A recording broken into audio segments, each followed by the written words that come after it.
Hi, I'm Michelle and welcome to my channel. Are the holidays feeling different for you lately?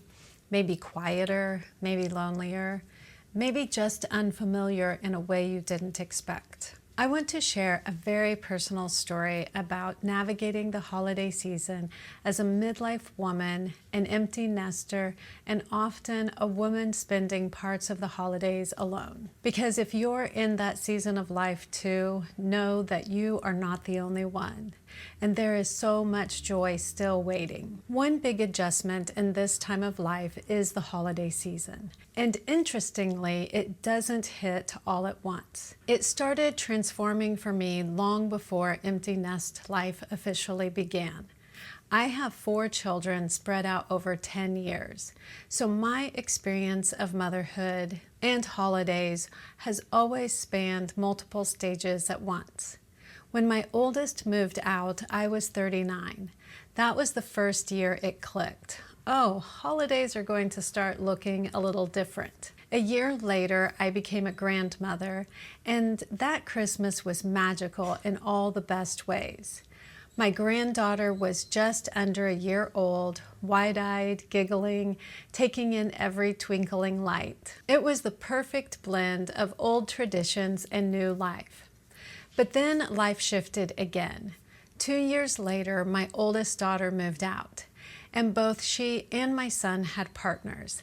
Suddenly, we were splitting holidays between multiple homes. And it wasn't just hard on me, it was hard on my younger kids too. They noticed the change just as much as I did. After that, things settled a bit. My youngest daughters, my granddaughter, and I created our own traditions. Christmas light drives, ice skating, taking my granddaughter to see Santa. Simple, sweet memories that kept the magic alive. Then the next daughter moved out, and she also had a partner. Suddenly, we were juggling 3 partners' holiday schedules plus grandkids. By then, 3 of them. Thanksgiving and Christmas stopped being on the actual day. Sometimes we'd celebrate the weekend before or after.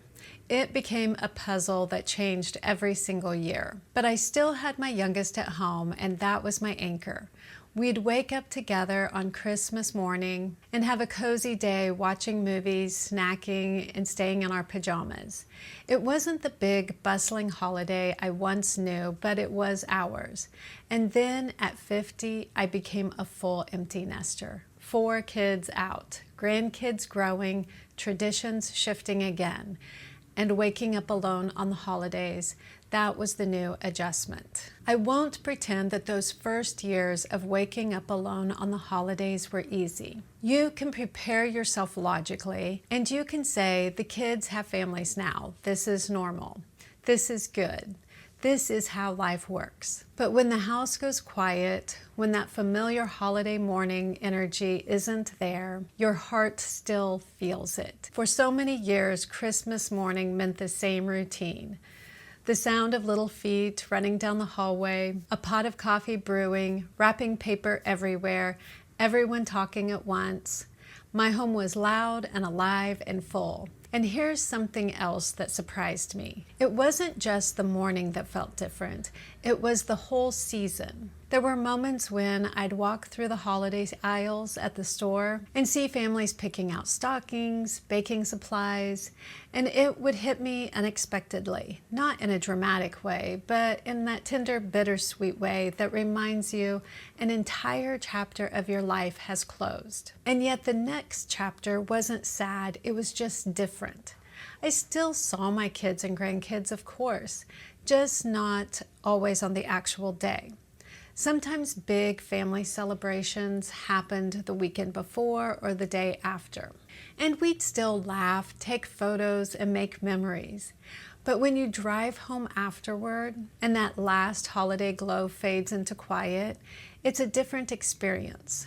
One thing that made a huge difference was a decision that my ex-husband, his wife, and I made. Instead of having the kids rush from house to house, juggling multiple Thanksgiving and Christmas dinners, we agreed it would be easier and much better for the kids and grandkids if we celebrated together. One gathering, one meal, one big happy holiday. And honestly, it worked beautifully. I'm genuinely grateful that we all get along so well, because that's not everyone's experience. But even with all the logistics working out, I still had to adjust emotionally. There were holiday mornings where I wake up in a quiet house and felt a little ache of missing the way things used to be. And that's normal. It doesn't mean you're ungrateful, and it doesn't mean you're stuck in the past. It just means you're human. What helped me was reframing it. Instead of thinking I'm alone, I started thinking my kids are happy, my grandkids are making memories, and this season of my life gets to look different now.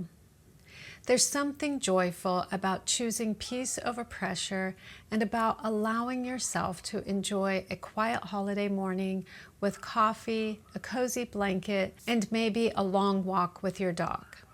And once I embraced that, the holidays stopped feeling like something I had lost and started feeling like something I simply experienced in a new way. The biggest shift came when I started allowing myself to enjoy the phase I'm in, not clinging to the past versions of the holidays.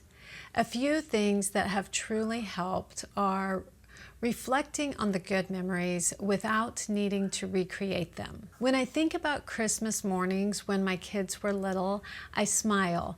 I let myself feel joy of that season without expecting the present moment to match it. And celebrating that my children are now creating those same memories with their own children. There's something comforting about knowing that the magic continues. And embracing how traditions evolve with older grandchildren. Some of them are too big to sit on Santa's lap now, but now we enjoy things like going to see a live performance of A Christmas Carol, and that's just as magical. And finding peace in the quiet holidays alone. I've learned that a holiday alone doesn't mean a holiday lonely. A cozy home, a warm meal, Christmas lights glowing, a good book or a movie, that can feel just as peaceful. And sometimes that quiet is exactly what I need. If you're spending the actual holiday alone or simply navigating a quieter season, here are a few things that truly help. You can get together with others who are also alone. You'd be surprised about how many people are. You can volunteer to serve meals, deliver food, or help at a shelter. There's no better way to feel connected.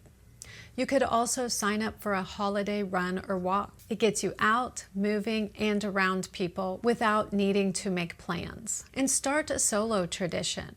A Christmas movie marathon, a special brunch that you make for yourself, a sunset walk, a book gifted to you by you.